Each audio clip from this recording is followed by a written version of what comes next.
lisant, vous nous dites que ça, on est encore en train d'aménager. Ce que je dis, c'est qu'il faut d'abord faire des constats. Hein. Oui. Il faut faire des constats. Et la prise en charge. La prise en charge des personnes sinistrées dans chacun des pays qui connaît les catastrophes est un exercice fort difficile, très difficile. J'ai en souvenir la catastrophe naturelle qui s'est passée au Maroc dernièrement, au Marrakech. Il y a actuellement un tremblement de terre en Afghanistan. Il y a eu l'inondation au niveau de la ville de New York et tout.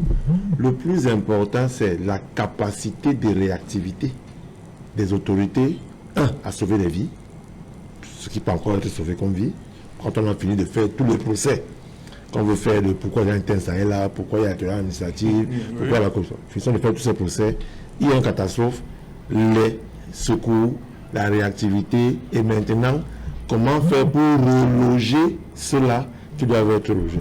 Dans le reportage de Marcel Ganson, le reportage de Marcel Ganson, nous avons suivi, nous avons vu la salle, la maison de partie de Komkana.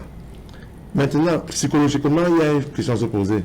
Entre dormir à la belle étoile et dormir dans la salle, quelque part, à l'abri des intempéries, il y a un choix à faire. Moi, je pense que au niveau de la maison de partie de Komkana, que ce soit maison de partie, que ce soit maison, il faut d'abord que ces familles soient relogées, ça c'est bien.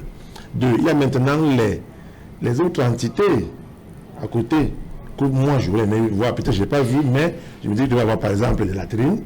Aujourd'hui, il y a des toilettes qu'on porte, et là, ça c'est l'apanage de la communauté urbaine de Yaoundé. J'ai lu le communiqué du ministre de la Santé qui a dit qu'il a mis en place un service oculaire, c'est-à-dire un service opérationnel qui permet de prendre en charge complètement les sinistrés. De l'autre côté, il y a eu une distribution de matériel venant du don présentiel. Moi, ce qui me concerne, je souhaite tout simplement que les populations qui vivent le martyre depuis quelques jours, certains qui ont dormi à la belle étoile, sous les intempéries climatiques, que ces populations ne continuent plus à souffrir ce martyre et que poser la tête quelque part sur un matelas ou à l'abri, que le suivi psychologique aussi suive et que ces populations ne subissent pas une deuxième fois ce traumatisme qu'ils ont subi en échappant à la mort. De ce côté, nous pouvons parler avec facilité, comme on le veut, mais ces populations ont souffert.